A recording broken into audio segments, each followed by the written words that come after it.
Bigger things are happening in Solana DeFi than I've seen in a long time. And in today's video, we're going to get to the bottom of it.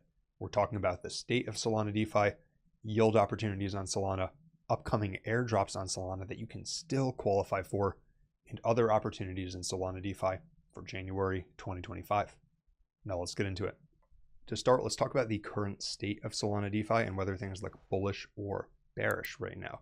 Because anything we talk about in this video, any strategies, they really only make sense if you think the Solana ecosystem is going to continue to perform well and even grow.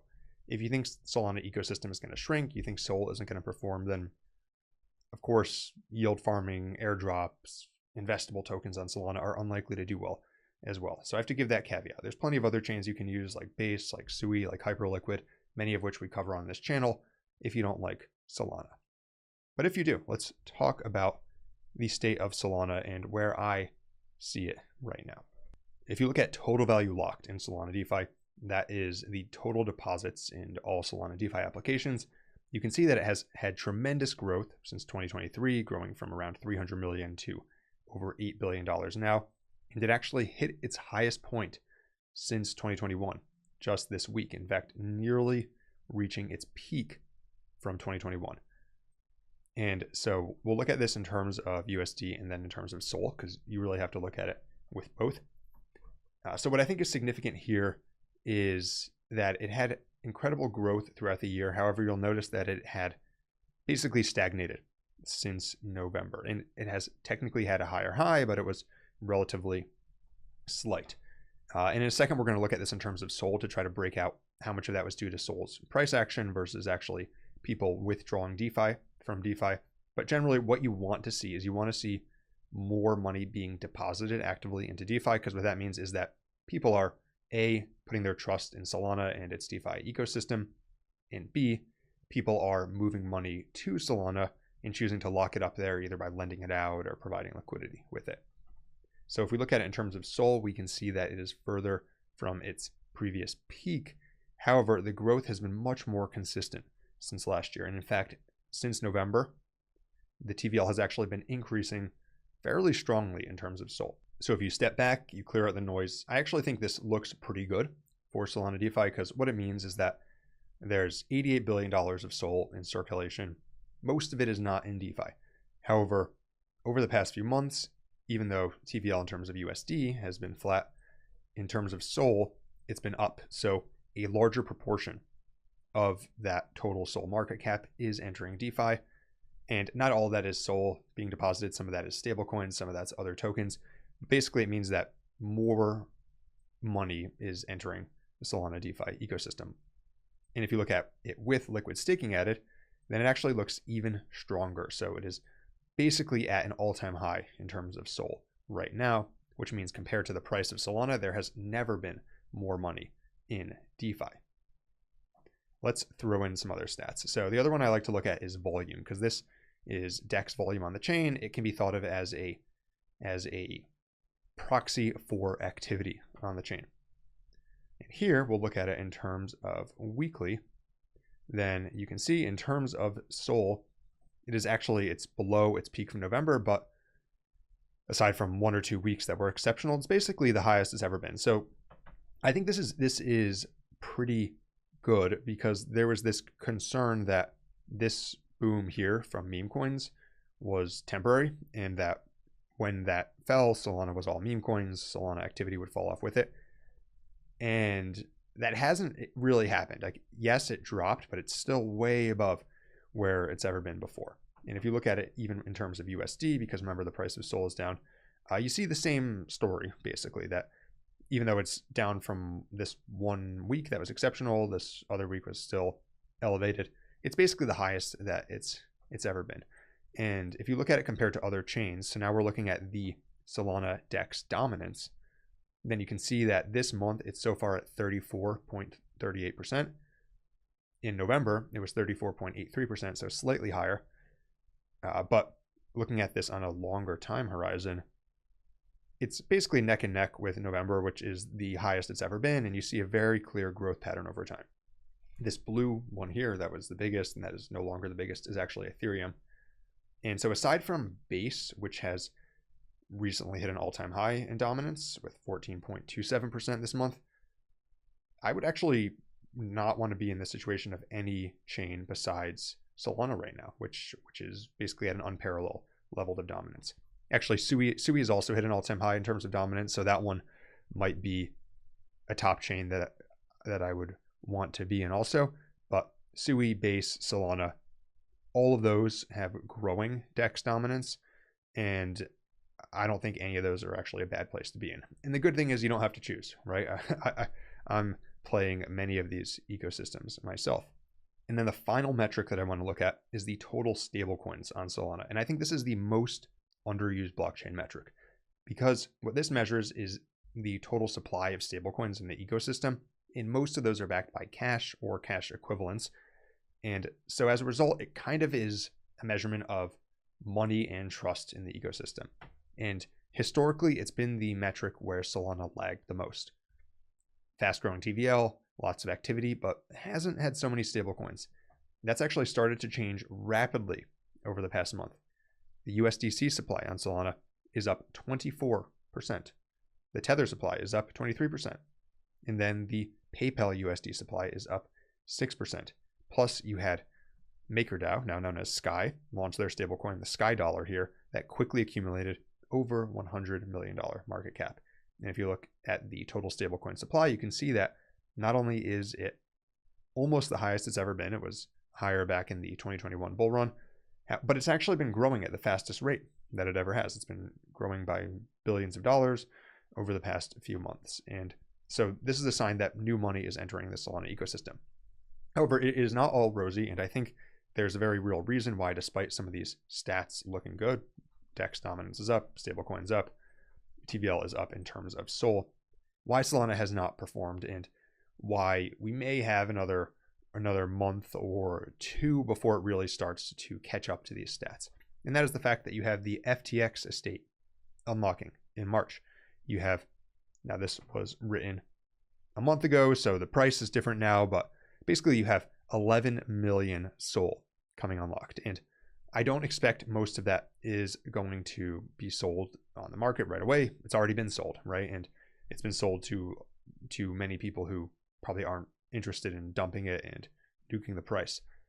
That being said, that either it has been priced in already or it is continuing to be priced in. And so as long as that's being priced in, you're going to run into a situation where price has a tough time breaking out. However, my anticipation is that at some point in March, once the concerns around this are no longer there, I think that assuming Solana stats have held up and the market cooperates, I think you're going to see this do well. Now we're going to take a look at yield and airdrop opportunities on Solana. And these things go hand in hand because airdrops are basically deferred yield. And now that a lot of protocols are doing points programs before their airdrops, you're basically getting yield that you don't know what the value will be of in the future, although there are markets to estimate that value.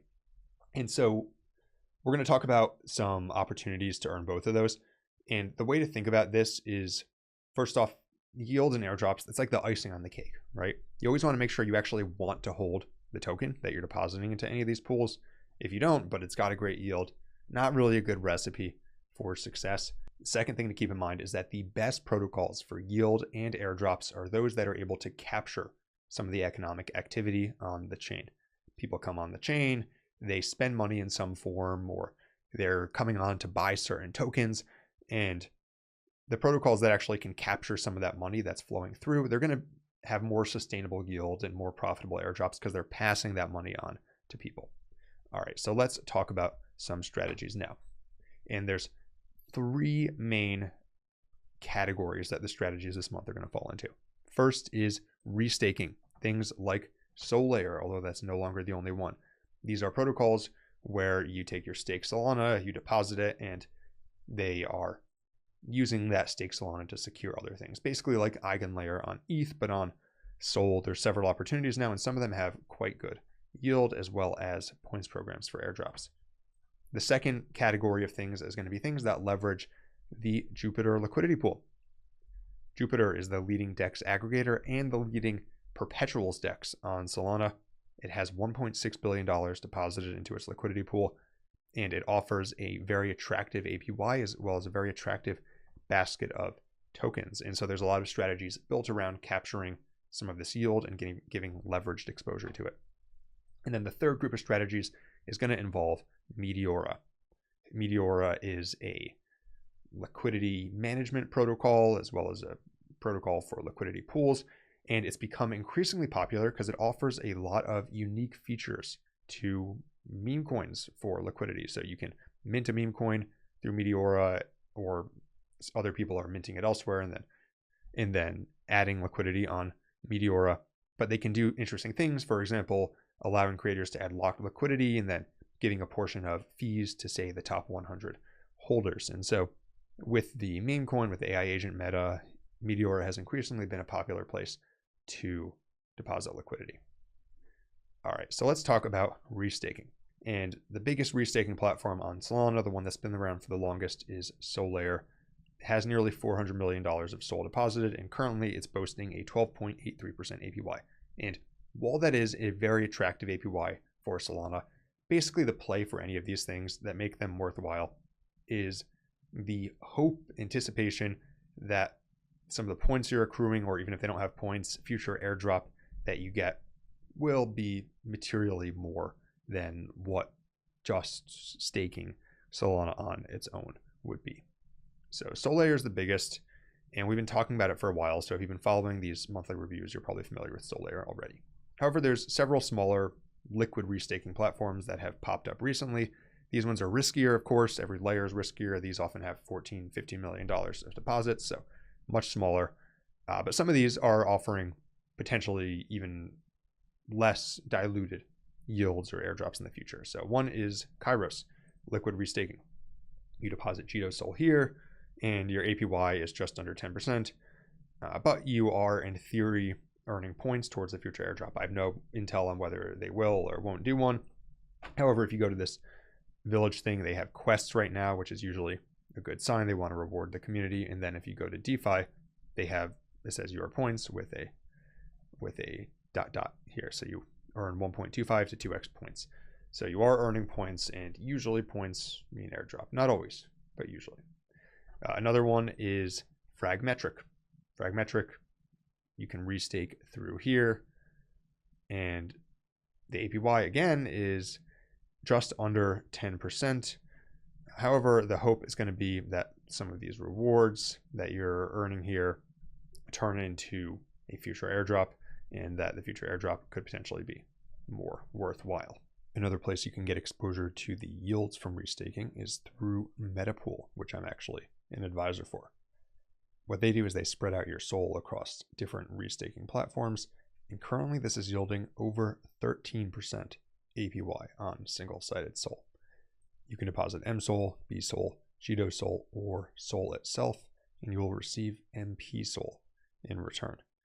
Website to use this is metapool.app/restake. And then the final liquid restaking platform to highlight is Address-Stay, or Address-Staya. I'm actually not sure how to pronounce it, but it doesn't matter how to pronounce it. What matters is what it does. And what it does is, you can actually read their description here. Basically, this is liquid restaking, so it's a layer built on top of Solana.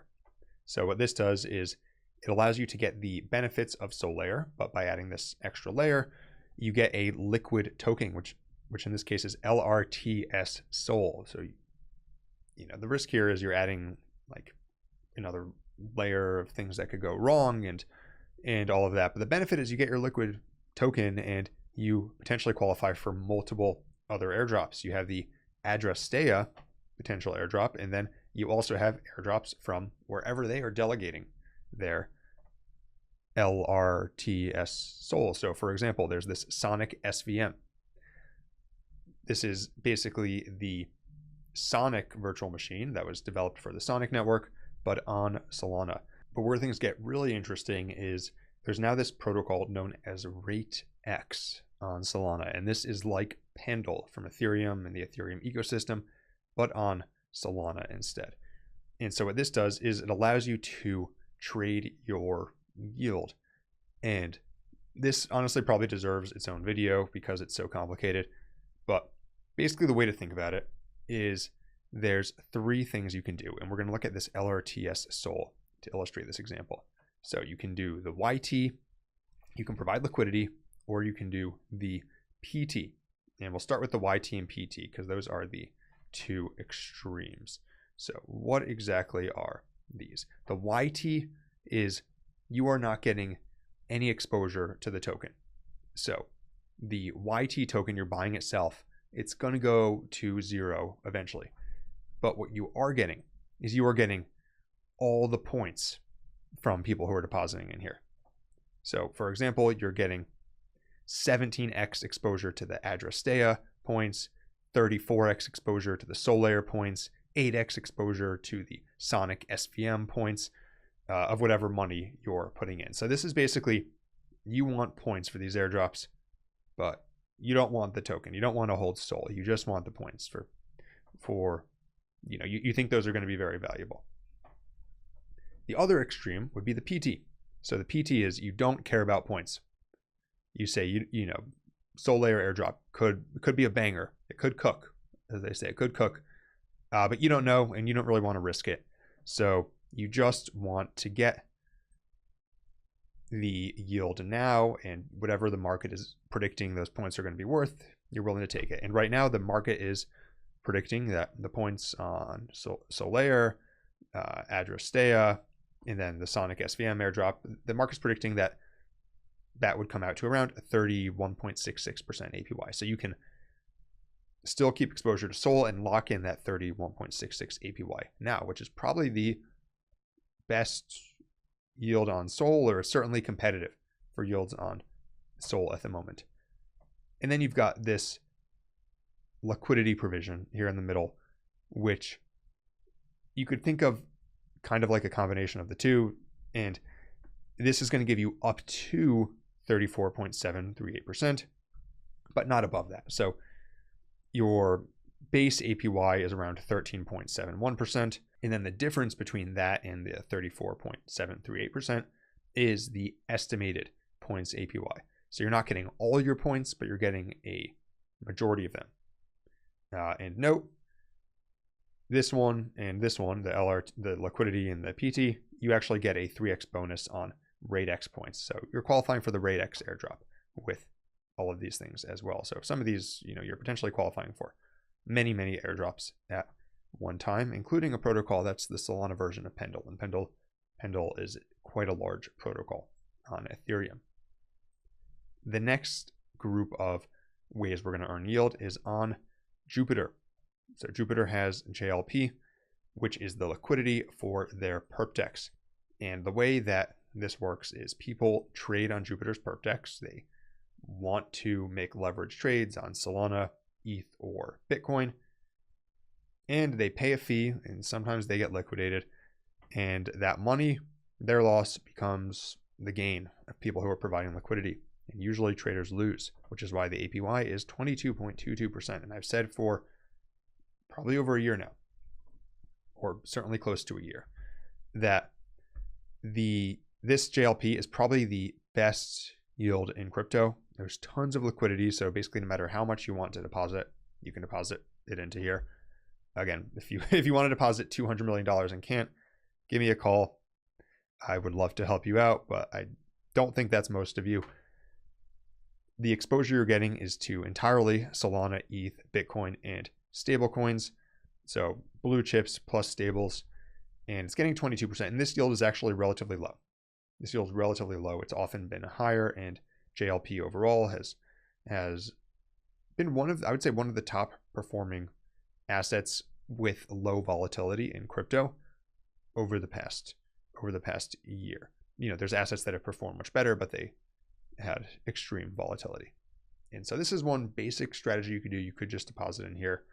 But if you're willing to take on a little more risk, there are some other options as well. One would be to go over to Camino, a lending market, and they have some looped strategies. So this is basically you're buying JLP on leverage. So you're taking JLP, you're borrowing stable coins against it, USDT, USDC, or PyUSD.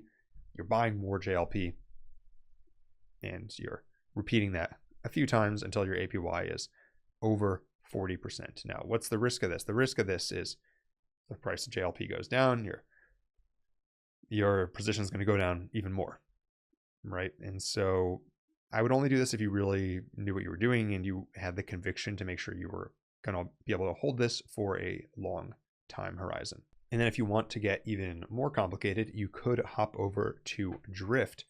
And Drift, it's been a perpdex as well in the past, but recently they launched some vaults. And the way these vaults work is they're managed by third parties, in this case, Vectis Finance, Trade Neutral, or Gauntlet.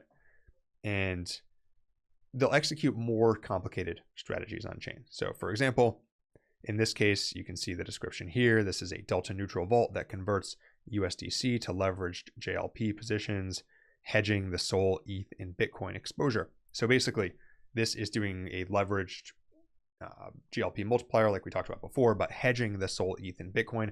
So it, in theory, ends up delta neutral, and the net APY from all this is around 84%. Now, what's the risk? The risk is occasionally delta neutral strategies don't end up being fully delta neutral. Whenever you involve leverage, there is always the possibility for things to go wrong.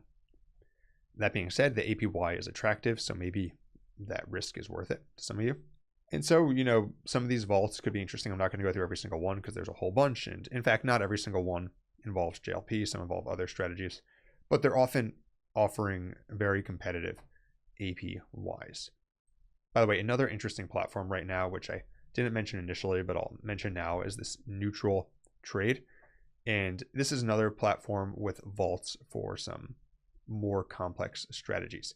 So you have, for example, USD staking. This is the JLP Delta Neutral Vault. But then you might have something like SOL super staking, ETH super staking, Bitcoin super staking. And if you click into it, you can see the vault performance over time, and you can see the strategy details. So this Solana super staking platform involves Jupiter. It involves Drift. And basically what this is doing is it's doing what this other vault was doing, but in terms of hedging JLP's token exposure, but instead of hedging SOL, ETH, and Bitcoin, it's only hedging the ETH and Bitcoin. So you're still maintaining the SOL exposure. And this nets out to around 22% APY on SOL. Again, this all involves risk, but one other benefit of Neutral is that they too have an ongoing points program. So you have the potential to earn an airdrop from Neutral, which is probably why the TVL has been growing. And then the final set of strategies is going to be on Meteora. And Meteora, I really just want you to be aware that this is out there and that you can earn yield on it, and that they don't have a token yet. And so this is certainly a potential airdrop, and it has one of the strongest, most consistent TVL growth charts in Solana DeFi. So that's usually a good sign for the future value if they do end up doing an airdrop, because it means it's a growing protocol that has good adoption. But if you look at some of these pools they have here, you can see that the fees to TVL ratio is very high. Basically, these are generating a lot of fees compared to the amount of deposits, which is good for trying to earn yield. I'm not going to go through a full guide on how to deposit yield into here because it's rather complicated, but I do have a step-by-step walkthrough of Meteora that I'll link down in the description. One thing I wanted to highlight with Meteora in particular is that I know a number of people now who are using it to earn yield on some of these AI agent tokens. So they're holding the AI agent token and then they put it into a liquidity pool here. And as the price goes up, there is impermanent loss, but they view that as basically steadily taking profits over time. And they're earning sometimes really impressive fees along the way. To wrap things up, we're going to talk about some different token opportunities on Solana at the moment. To start, we'll talk about Solana DeFi. Since this is a DeFi video, then we'll get into AI agents. And so my take on Solana DeFi tokens, because I always get a lot of questions on these in these videos, is unfortunately a lot of these tokens have not so great tokenomics, meaning that they have a lot of unlocks coming in the near future. For example, you look at something like Jupiter here. So Jupiter, great stats, right? Total value locked is growing. If you look at the perps volume, it's got very strong perps volume, one of the biggest protocols on Solana in that respect.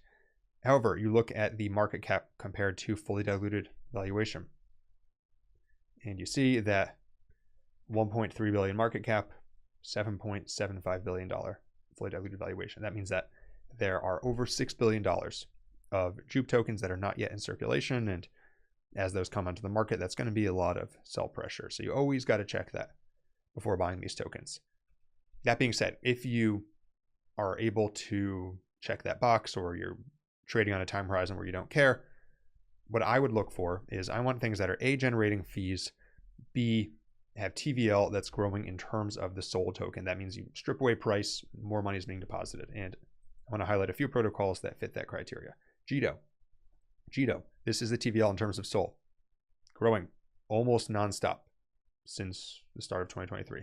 So that just means more and more money is going into Jito. And if you look at fees, you can see these have actually done fairly well also. Radium is another great example. Now, if we zoom out to 2021, it had a huge drawdown, but since last year, or I guess 2 years ago, 2023 now, it's just been growing consistently in terms of SOL. Even this huge spike and dip in October, it's basically made up the difference now through that growth. Likewise, you can look at the fees here, and you can see that Radium fees have been going up. I mean, again, it had a spike during the meme coin thing, but generally speaking, the fees have been growing over the past year, which is a good sign for the prospects of the protocol. Camino, I'm going to go through the last couple of these quickly because I think you guys get the gist, but Camino, it's going up in terms of SOL. Drift, Perps platform, and the vaults we talked about before. TVL is going up in terms of SOL. I actually like this TVL growth chart quite a bit.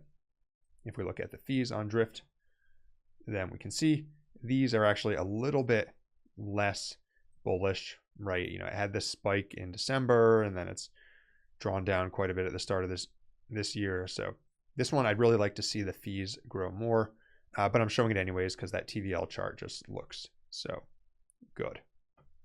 All right, so let's talk about AI agents. And by the way, I know that this narrative is having a drawdown, maybe a good buy opportunity. I want to remind you guys that oftentimes we talk about these narratives weeks or months ahead of time on the Substack. So this was the group Zoom that I do every month for people on the paid Substack, only $11 a month. And we talk about upcoming narratives. So for example, this came out in mid-November, and we were talking about AI agents like AI16Z. You can see here the market cap was $300 million at the time. It's since gone to over $1 billion. But looking towards the future, I think you would be remiss to talk about Solana and Solana DeFi without mentioning AI agents. And if you just want exposure to the narrative, I always say, the easiest way to get exposure is to buy the infrastructure. And the leading infrastructure that has a token is going to be AI16Z, aka ELIZA OS. Now, this was the top trending GitHub repository across all GitHub repositories on a monthly basis, meaning that a lot of developers are choosing to fork or star their GitHub repository. And I think what's really notable about this is that you have developers from outside of crypto coming into crypto in a major way for the first time in a while. You can see the ELIZA OS repository here, and this ELIZA one has 11.4K stars and over 3,000 forks. So a lot of people are choosing to build things, and a lot of it's kind of junk, right? A lot of things people are building are basically, Chat GPT posting on Twitter, let's be real. However, so many people are working on things and trying to incorporate different functionality to the agents that I think it's inevitable some cool things come out of it. And ELIZA OS and AI16Z sit at the center of that. Some other interesting projects that are leading on Solana is Swarms. So Swarms is a smaller infrastructure play, and the price is retraced quite a bit, which, depending on how you look at it, is, it's either in free fall or if it starts to level out, could be a great buying opportunity because it's come down so much. But this is a agent marketplace, and another way to think about this is as infrastructure. If you want a full lowdown on these agents, I made a very comprehensive video last week. And then another one I want to highlight is Griffane. So what is this? Basically, it is, you can think of it like an application, or really think of it like an agent that lets you take action on chain. So you sign up and it says, I coordinate a network of AI agents that help you take action on chain. And this is an agent. It's really a subset of the agent narrative that people are branding DeFi, and I'm pronouncing it like that because it's DeFi, DEFAI. So AI plus DeFi. Some people are calling it AI-fi. Apparently this is a subject of debate right now. I'm not going to wade into that because I'm just reporting on what's out there. But whatever you choose to call it, a lot of people are talking about it and a lot of people seem to be interested in it. And one way I'm thinking about these things is they're kind of like the financial services to go with DeFi's financial products, and they could in theory solve some of the UX issues that DeFi has faced. The market cap on this token has surged to over $300 million, and it's one of the leaders in that new sector. So if that sector continues to be one of the top narratives of 2025, then Griffin is one of the leaders on Solana. Let me know down in the comments which Solana DeFi strategies you're using this month, and if you want to see more videos like this, be sure to like and subscribe. Until next time, this is Dynamo DeFi.